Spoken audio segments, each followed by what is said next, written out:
Muito bem, começou mais um Tá Beleza Podcast, tudo sobre bem-estar, estética e saúde mental, apresentado por mim, Marco Vandame, e ele, a fera do transplante capilar no país, o número 1, Dr. Joel Lacerda. Encontra uma aula com esse menino aqui. Não vem com essa não. Tu viu que minha voz tá melhor? Minha voz tá melhor. Agora não, tudo bem, mano. A gente não tem mais essa de voz, não. Deixa eu te falar uma coisa, a gente não pode começar esse programa sem antes o seu Triplo C. Vai. Curtiu, comentou, compartilhou. Deixa eu dar um recado aqui hoje importante. A gente está cerca de 8 meses, aí eu acho, né? Que a gente lançou o podcast. 8 meses. Bombou. Tem apresentação nossa aqui que tem mais de 13 milhões de visualizações. É um fenômeno. Mas eu quero dizer o seguinte, que se você tem algum problema, ou quer uma solução, ou quer mais bem-estar, mais saúde, dá uma vasculhada na nossa página. Tem todo o assunto que você imaginar sobre saúde e bem-estar. Saúde financeira, já trouxe assunto aqui de tratamento terapêutico do canabidiol, não é isso? Fala sobre depressão, sobre ansiedade, sobre problemas oculares, todo tipo de cirurgia ocular. Tudo você imaginar você vai ter. Verdade. E vai ter um aprendizado, não é isso? E fundamental que você dê o like, curte. Por quê? Porque o YouTube vai entender que esse tipo de conteúdo é o que te interessa. Ele vai te entregar mais vídeos do tipo aí no seu trilho, no canal do Tá Beleza Podcast. Ativa o sininho para você receber as notificações e, claro, ajude os papaizinhos aqui. Se inscreva no canal. E a gente tem mais uma convidada para fazer a diferença hoje aqui no programa. A gente recebe a doutora Ana Carolina Suman, dermatologista, membro da SBD. Seja muito bem-vinda aqui ao Tá Beleza Podcast. A gente tem várias questões. Fica à vontade, tá em casa. É uma honra a gente ter você aqui com a gente hoje. Obrigado, doutora. Eu que agradeço. É um prazer enorme estar aqui com vocês. Olha, já vamos começar com um assunto que eu não sei se pode chamar de polêmico, mas dá o que falar. Se dá o que falar, é polêmico. Questão do peeling de fenol, não é isso? Sim. Algumas questões são abordadas, debatidas em cima disso, e a gente, infelizmente, teve aí, nos últimos meses, algumas notícias que foram bem desagradáveis em relação a isso. É um procedimento perigoso, tem gente fazendo errado, a culpa é de quem faz, a culpa é de quem quer também se modificar, quer fazer isso o tempo todo. O que envolve essa temática? Realmente esse é um assunto polêmico. Sem dúvida, o peeling de fenol é um procedimento médico que pode ocasionar diversos efeitos colaterais nos nossos pacientes, inclusive a morte. E é um procedimento que deveria ser realizado apenas por médicos, justamente por conta dos riscos que são inerentes a esse procedimento. A outra pergunta que você me fez, né? Se a culpa é de quem faz, se a culpa é de quem está procurando, de repente, fazer algo excessivamente, é difícil, né? Da gente ter uma resposta para essa pergunta, mas eu acho que é um pouco das duas coisas. Infelizmente, as pessoas hoje em dia buscam muitas vezes profissionais em redes sociais, através do número de seguidores, sem se preocupar com a formação, que é o principal, né? Então, se você vai realizar um procedimento estético e você tem um profissional que é médico, dermatologista. Gente, a formação de um médico, de um dermatologista é muito extensa, né? A gente sabe o quanto o médico se dedica, estuda para passar para uma faculdade de medicina, depois são 6 anos na faculdade de medicina. Nessa faculdade você já passa pelo internato, que é a sua área de interesse, então você já começa ali a ter contato com a sua especialidade. Eu, por exemplo, vim de um hospital universitário, fui da UERJ, estudei no Pedro Ernesto, depois fiz residência médica no Pedro Ernesto. Então, desde a faculdade, eu já estava o tempo todo inserida dentro da dermatologia. E aquilo ali é uma escola gigante pra gente. Então, você já está aprendendo desde a época da faculdade. Depois você faz a sua especialização, a sua residência. Eu fiz 3 anos de residência. Depois, mais 2 anos de cirurgia dermatológica. Então, é um estudo, e tudo em período integral. Não tem como você comparar a experiência desse profissional com outros, né? Quem dirá com uma esteticista, que no final nem era esteticista, enfim, a gente final falando... de semana, né? Exatamente, um curso online de final de semana. Então, o paciente que quer realizar um procedimento desse tipo, ele tem que ter esse discernimento, ele tem que procurar um especialista, ele tem que saber quem é aquele profissional, ele se formou, ele é médico, ou, enfim, a especialidade que ele for procurar, ele tem título de especialista pela sociedade, são coisas muito importantes. Então, se esse paciente, por exemplo, tivesse vindo me procurar, muito provavelmente eu não iria indicar um peeling de fenol. Eu não faço peeling de fenol e muitos dermatologistas não fazem peeling de fenol pelo respeito que a gente tem ao peeling de fenol, que é extremamente agressivo. Não é um procedimento para todo mundo, muito pelo contrário, é um procedimento para poucos pacientes. Assim, as indicações são muito restritas. Além disso, você tem que avaliar o paciente. Ele, às vezes, pode ter a indicação para fazer o peeling, mas ele precisa ser avaliado, ele tem que fazer um eletrocardiograma, a gente tem que fazer uma avaliação, como é que está a função renal desse paciente, quais as medicações que esse paciente toma, porque algumas medicações podem provocar, predispor o paciente a ter uma arritmia cardíaca, e a gente sabe que o fenol pode ocasionar arritmias. Então, você imagina, se você está com um médico, existem vários riscos. Você imagina se você tiver com um dentista, com um biomédico, com um farmacêutico, com um esteticista. Então, eu acho que a culpa vem dos dois lados. Agora, fazer rapidinho, nesse gancho aqui. Sob o ponto de vista da legalidade, eles têm essa autorização para fazer? Esse é um tema também... Falou sobre o bom senso. Você tem a competência, né, e legalmente você pode fazer, mas sob o ponto de vista do bom senso, você acha que não deve fazer. Só em alguns casos.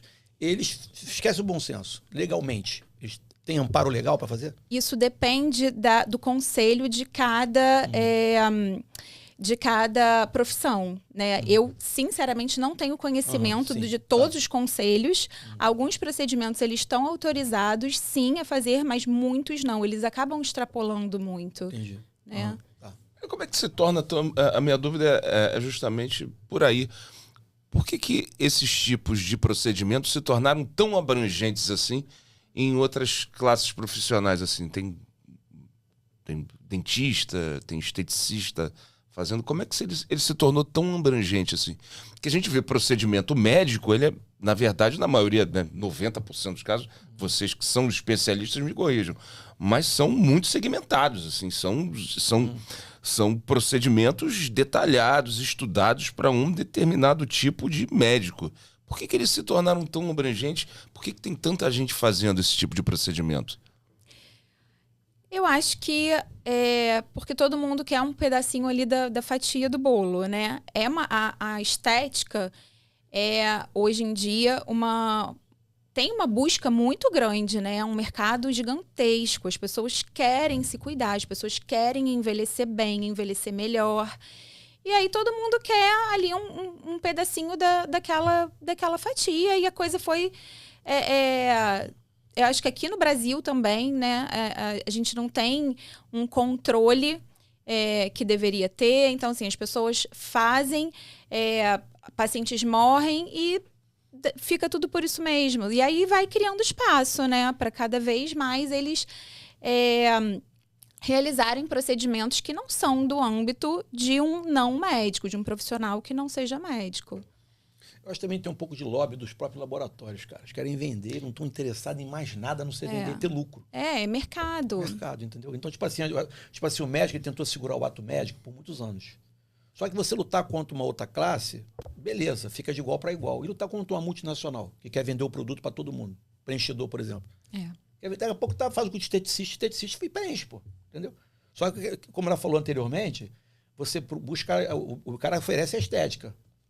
Mas ele não oferece o cuidado porque ele não sabe. A intercorrência ele não sabe tratar. Aí você procura um profissional aqui, qualquer coisa você vai para outro. Já lá, o outro tentou logo de uma vez, né? Vai direto em um que já faz logo tudo. Eu penso dessa maneira, entendeu? Agora, ainda sobre o peeling de fenol. Doutora, você falou que tem algumas indicações específicas, né? Quais são os casos que esse tipo de peeling é indicado? Então, a gente indica o peeling de fenol principalmente para aquele paciente que tem a pele bem clarinha. A gente classifica a pele em fototipos, então seria fototipo 1 e 2, mas resumindo, uma pele bem clarinha, aquele paciente de pele branca, olho claro, com um grau de envelhecimento intenso. Então, rugas profundas, flacidez. Não é para um paciente que quer ficar com a pele mais bonita. E as pessoas leigas não sabem. Aí vem uma foto de um antes e depois de um peeling de fenol, uma pele horrorosa, depois uma pele linda, e acham, pô, quero fazer isso. E aí vai para um profissional desse, né, que muitas vezes não tem nem conhecimento do que está fazendo, que não vai falar para o paciente, olha, você não tem indicação, né? Ele está só pensando ali na parte comercial e ele vai fazer o procedimento. Então, além dessa indicação, né, do fotoenvelhecimento intenso num paciente de pele clara, pacientes com cicatrizes de acne também são pacientes que têm uma boa indicação. Entendi. Agora, o beabá, assim, para a pessoa ter uma pele boa. Boa que eu digo, uma pele saudável. Tudo aquilo que a gente não faz. Não, eu não sei, de repente eu Nós dois. faço. Já vi que ele faz, hein?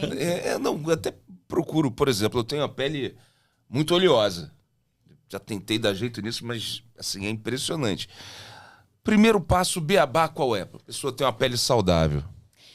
Bom, em primeiro lugar, consultar o dermatologista, ter um dermatologista para orientar, né? E cuidar da pele desde cedo, usando um sabonete apropriado para limpeza da pele. Aqui no Brasil, a gente tem muitos pacientes com pele oleosa, então um sabonete apropriado para esse tipo de pele.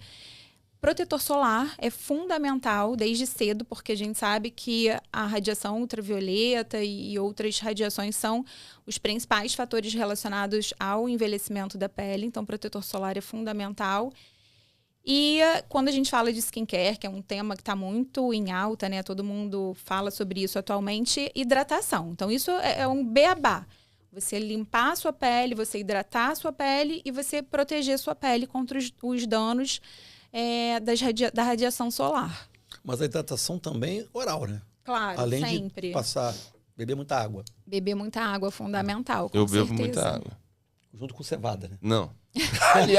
Aliás, você... Suco de cevada. Eu ia deixar essa pergunta para depois, mas eu vi no seu Instagram, tem em alguns lugares está se tornando comum o tratamento de pele com banheiras de cerveja, não é isso? Ele já sabia disso há muito Lógico. tempo. Ele tá... Eu achei isso sensacional, gente. Maravilhoso. Mas como é que é isso? Como é que é esse processo? Então, na verdade, a cevada tem alguns nutrientes que são importantes, né, para a pele. Então, assim, é rica em complexo B. É claro que você tomar um banho de cerveja ali esporadicamente, não vai... Mas o álcool também não tem um efeito contrário na pele? O álcool diretamente? Tem. Porque de repente lançaram um suco de cevada para imersão e você quer botar a cerveja no meio. Né? Mas por causa do álcool, com álcool. Eu não sei. É porque, obviamente, para nossa pele, para nossa saúde, é muito mais benéfico você se alimentar bem, né? Uhum. Ingerir esses nutrientes que existem ali na cerveja através de outros alimentos, porque você não vai estar ingerindo o álcool.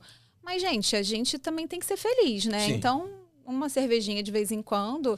E aí a gente aproveita. Ela falou uma, tá vendo? E a gente aproveita. De vez em quando, mano. Que vai beber cerveja e ver o lado, né? Faz bem pra pele? Faz. Faz bem pra pele também. Moderadamente faz. Exatamente. Os cuidados básicos, assim, pra pele, né? Do dia a dia, para aquela população que não tem muito acesso a dermato ou a produtos muito caros.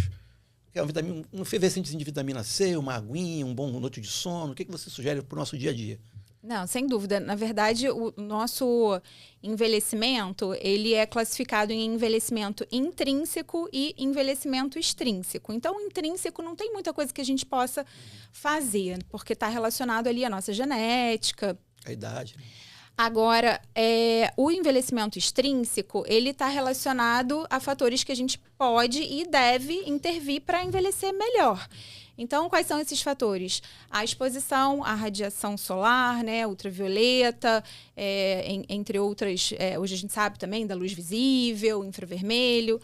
Mas, além disso, ativos que são pró-oxidantes no nosso corpo. Então, por exemplo, o álcool, o fumo, dormir bem é fundamental. Então, assim, estilo de vida, né? Estresse tem a ver? Estresse, com certeza. Alimentação, hidratação, poluição, tudo isso é fundamental para que a gente possa envelhecer melhor, né? Controlar isso tudo é fundamental. Então, estresse, alimentação, fumo, álcool, noite de sono. A gente precisa cuidar de mais tudo. Uma aula no Tabeleza Podcast. Tá vendo você que fica aí não querendo assistir? Todo dia tem uma aula aqui. Ó. Com certeza. Mais uma. Agora, em relação à maquiagem, o excesso da maquiagem pode comprometer a pele? Se ela não for adequadamente limpa, sim. Ainda assim, mesmo com uma limpeza adequada, a gente pode dizer que o excesso da maquiagem, ela pode ela causar ali uma obstrução dos poros, com alargamento dos poros, pode causar uma erupção acneiforme, são lesões de acne, por exemplo, entre outras consequências, alergias, dermatites. Puxa, um assunto que me interessa, que eu já estou aqui na fase de fechar meus poros. Como é que faz para fechar os poros assim? Qual o tratamento mais primeira mão, primeira linha? Você pode falar a respeito disso? Claro, assim, esse é um desejo de praticamente todo mundo, né? Ainda mais aqui no Brasil, pelo clima, né? Também, a gente acaba tendo uma tendência a ter os poros um pouquinho mais dilatados. E isso está relacionado com o tipo de pele do paciente. Então, uma pele mais oleosa, por exemplo, ela tende a ter um poro mais dilatado. Pois é, e aqui a gente também, no Brasil, tem muita pele oleosa.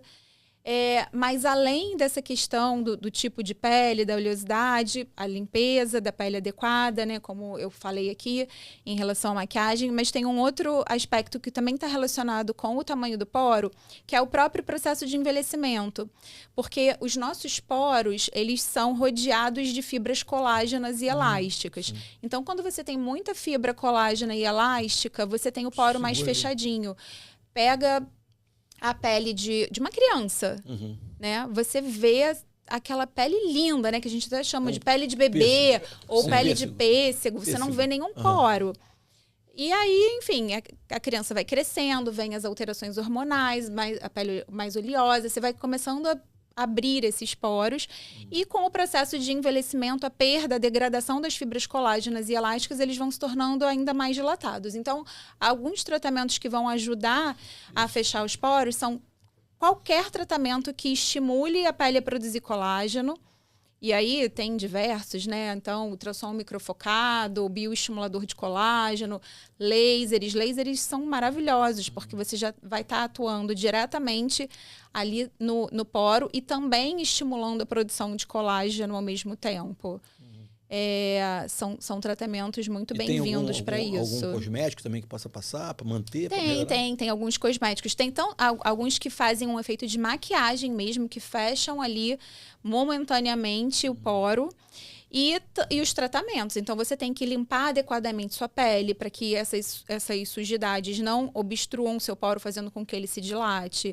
Então, o seu sabonete de limpeza, quem usa maquiagem, remover toda a maquiagem, produtos que estimulem a renovação celular da pele, então produtos que contenham ácidos, por exemplo, o tratamento adequado da oleosidade da pele, tudo isso vai ajudar o paciente. Mas consegue então manter por um tempo maior? Consegue. Poro mais fechadinho, bonitinho. Consegue. Tá vendo, Vandame? A próxima consulta, sabe onde vai ser. Verdade, não, com certeza.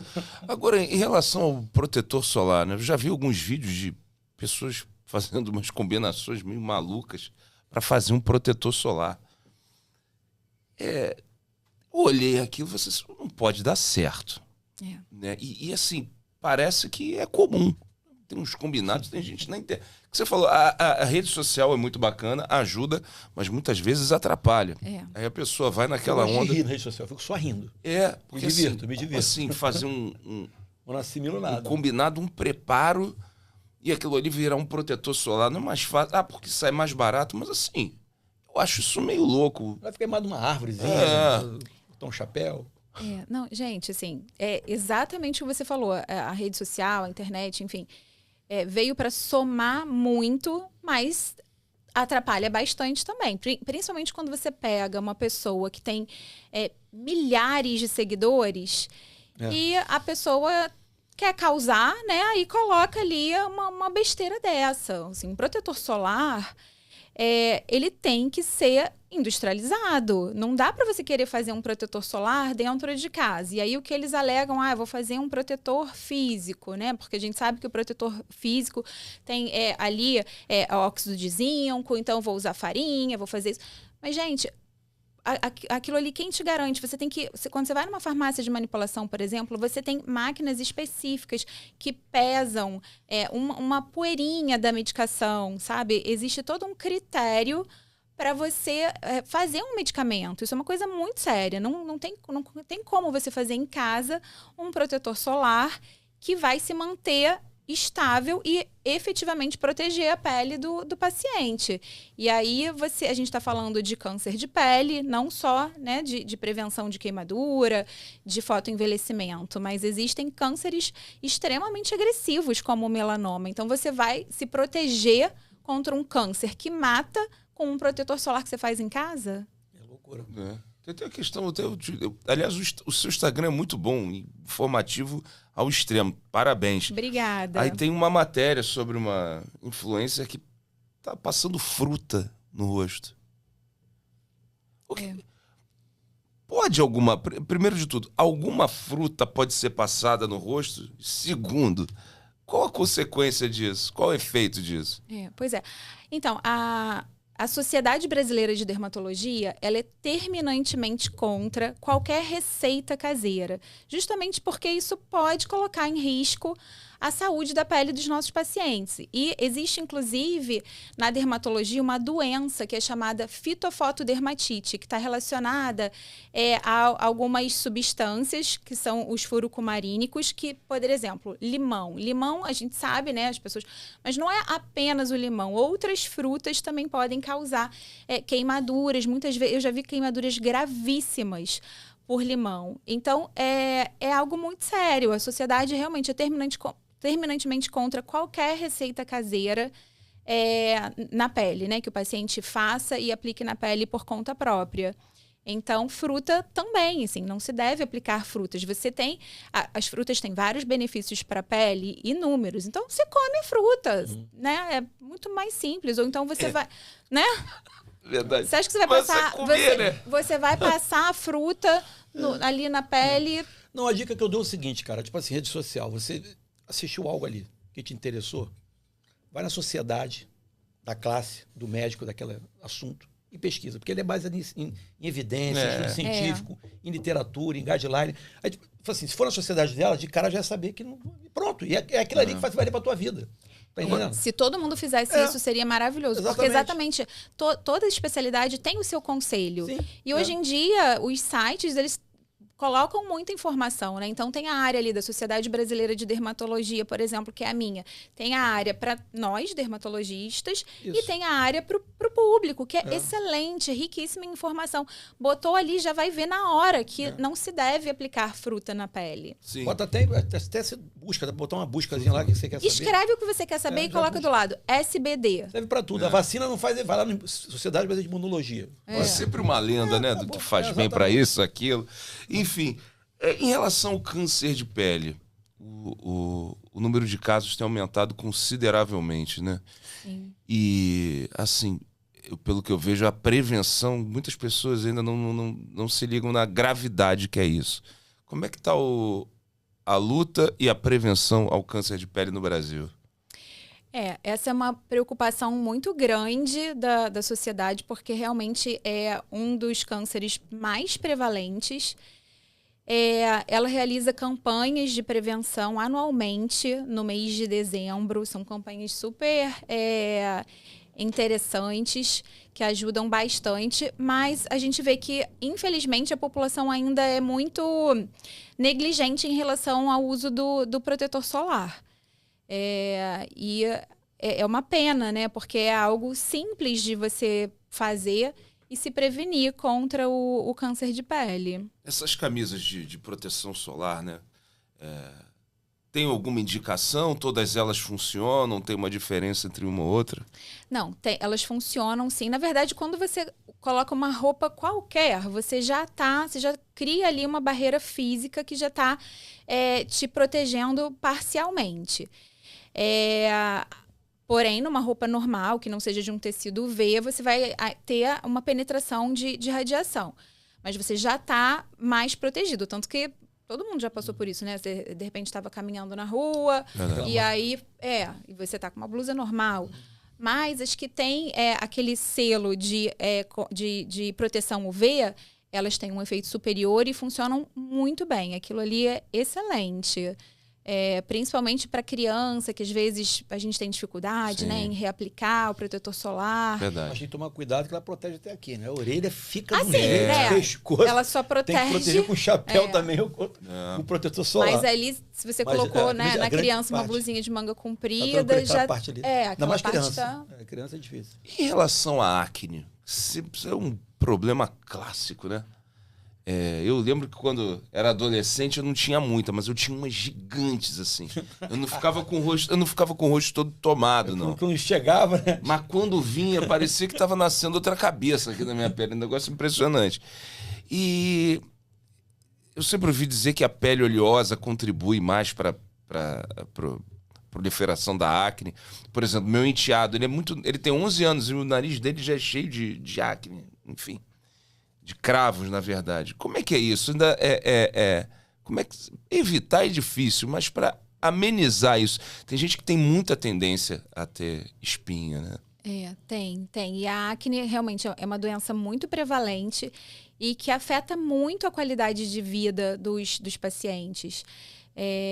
Tanto que existem várias associações, enfim, porque alguns pacientes entram em depressão, se suicidam por conta de acne.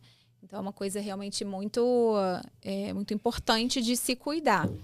E aí, em termos de prevenção, né? Mais uma vez, o paciente precisa limpar adequadamente a pele. A gente tem sabonetes específicos para uma pele acneica, então um sabonete que vai conter ali ácido salicílico, entre outros ativos. Hoje em dia a gente sabe também da importância dos probióticos. Então a gente vai utilizar um sabonete específico para uma pele acneica. E dependendo do tipo de acne, tratar aquelas lesões. Então, depende se é uma acne mais inflamatória, se é uma acne que a gente chama de comedoniana, que é aquela acne que tem só mais cravinho. De acordo com o tipo de acne, a gente vai tratar com diferentes ativos, né? Então, um peróxido de benzoíla, ácidos, até mesmo, eventualmente, com a isotretinoína oral, né? Que muitas pessoas conhecem como Roacutan. A alimentação... Porque eventualmente? Porque já não é eleição. O Roacutan? Por conta dos efeitos colaterais, né? O Roacutan, eu costumo dizer... Tipo piridifenol, né? É uma indicação precisa. Mas assim, mas só que, né... o pilindifenol é algo extremamente mais agressivo do que o Roacutan, porque eu até costumo dizer que as pessoas acham que é um bicho de 7 cabeças, mas não é. É uma medicação maravilhosa, excelente, que tira o paciente de uma depressão, por exemplo, que previne que esse paciente depois sofra o resto da sua vida toda com cicatrizes de acne, porque realmente é a única medicação que é capaz de curar a acne, não que ela cure em 100% dos casos, mas é a única que é capaz de curar. Mas qual é o fator de corte para você indicar ou não? Qual é o limiar disso aí? Então, a indicação mais clássica mesmo para o Roacutan é o grau de severidade da acne. Então, aquela acne que tem nódulos, cistos. E aí, existe uma outra indicação, que aí essa já serviria mais para um número maior, né, da população, que é a acne resistente a outros tratamentos. Então, um paciente que você está tratando, você já fez todas as medicações, o paciente ainda está com acne, essa também é uma indicação para o uso da isotretinoína. Para passar para menina é mais difícil que para menino, porque para dar gravidez, essas coisas não tem. Esse é um efeito colateral muito sério da isotretinoína, que é a teratogenicidade, né, a possibilidade de causar má formação fetal. Então, a menina que toma não pode engravidar em hipótese alguma. Inclusive, existe um termo que o paciente tem que assinar, que os pais têm que assinar quando é um paciente menor de 21 anos, porque isso é muito sério, muito grave. Então, por isso, né, por conta dos possíveis efeitos colaterais, acaba muitas vezes não sendo prescrita. Mas eu, particularmente, acho uma medicação fantástica. Excelente. Mas esse efeito colateral é somente durante o uso do medicamento ou Depois, terminou o medicamento, não tem mais risco? Terminou Ou ainda tem? Terminou o medicamento. Na teoria, um mês depois você já não tem mais nenhuma medicação circulante e poderia engravidar. Eu ainda prefiro ter uma margenzinha, né? Eu falo ali 2, 3 meses, mas pela literatura, 1 mês após você já poderia engravidar. Entendi. E em relação à alimentação? Eu, pelo menos, ouvi a minha juventude, adolescência toda que chocolate, amendoim, tinha mais o quê? Era tanta coisa gordurosa. Que isso ajudava Uma coisa gostosa. Só coisa boa, coxinha de galinha. Enfim, que isso contribuía também para a proliferação da acne. Tem a ver? Como é que é isso? Então, essas coisas também na medicina, algumas coisas mudam, né, ao longo do tempo. Por exemplo, eu me formei em 2001. Quando eu me formei, naquela época a gente escutava que não, que era um mito, que a alimentação não tinha relação com a acne.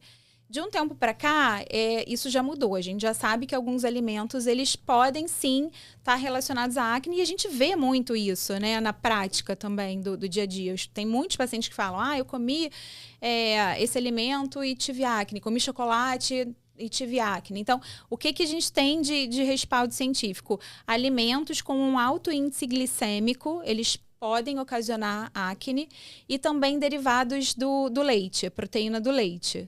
Tanto que quem toma whey protein, por exemplo, muitas vezes acaba desenvolvendo acne por conta da proteína do leite, eventualmente até tem alguns outros ativos, enfim. Mas são essas duas classes de medicamentos, elas estão bastante relacionadas com a acne. Agora, eu queria fazer uma pergunta, porque assim, eu, quando criança, sofri muito com essa desgraça, que era o furúnculo. Muito não foi muito, mas umas 2 ou 3 vezes, porque é tão ruim. E eu vejo que muita gente passa por isso. Qual a diferença porque o furúnculo é uma super acne? E a minha dúvida, parece que é brincadeira, mas é sério. Eu tive 2 vezes aqui atrás, no meu bumbum. Por que parece, e outras pessoas tiveram isso também, que o furúnculo procura justamente aqui a parte de trás, que é para impedir a gente de sentar, de ter posição e transformar a vida da gente momentaneamente no inferno? Por que isso acontece? Então, na verdade, o furúnculo, ele é, na verdade, uma inflamação do folículo pilosebáceo. Então, ele não é uma super acne, porque ele se forma no folículo e a acne está relacionada com a glândula sebácea. Mas elas estão na mesma unidade, que é a unidade pilosebácea. Por isso que eles se parecem. E aí você tem ali uma inflamação, uma infecção. Na verdade, a foliculite, ela pode ser ocasionada por diversos micro-organismos. Na maioria das vezes é uma foliculite bacteriana, mas existem outros germes que podem também inflamar, infeccionar e inflamar esse folículo. E ela pode aparecer em qualquer lugar do nosso corpo que tenha pelos. Se você tem pelo, você pode ter uma foliculite. Por que é mais comum no glúteo? Porque a gente acaba ficando ali muito tempo sentado e aí isso acaba favorecendo um pouco o surgimento da foliculite nessa região, por conta ali do trauma no local. Entendi.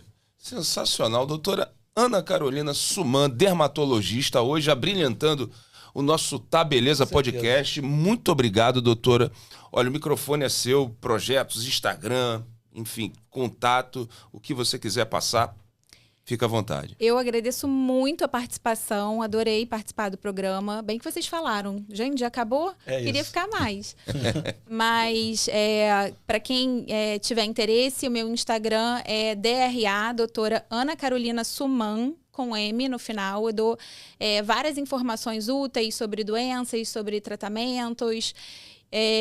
Então, uma coisa que eu gostaria também de acrescentar é que a população se conscientize, sabe? Antes de você procurar, hoje falando da estética, né, que é uma coisa que muitas pessoas procuram atualmente, é normal, todo mundo quer envelhecer bem, quer estar bonito, quer ter uma pele melhor. Antes de procurar um profissional, veja qual é a formação desse profissional, entra no conselho da sociedade, vê se esse médico é um médico que seja afiliado à sua sociedade, se esse médico tem um RQE, que é o registro de especialista. Isso é fundamental para você realizar um procedimento estético com segurança. Porque a gente quer melhorar, quer ficar mais bonito, quer se cuidar, mas em primeiro lugar está a nossa saúde, né? Então é isso, esse recadinho que eu gostaria de aproveitar e deixar aqui. Tá certo. Muito Show de obrigado, bola. doutora. Maravilhoso. Não deixa de dar o like no vídeo, porque Isso. outros vídeos do tipo vão aparecer aí no trilho do nosso canal. Como é que faz, doutor Joel? É o Triple C. Como é que é? Curtiu, comentou, compartilhou. Ó, se faltou um assunto aqui com a doutora Ana Carolina, Coloca nos poxa, comentários. não falaram disso. A gente tá de Sugestão. volta. Comentários, Acabou tá muito ali. Ó. rápido. É, mas ela vai voltar. Vai voltar. E a gente também. Até o próximo Tá Beleza Podcast. Valeu, partiu.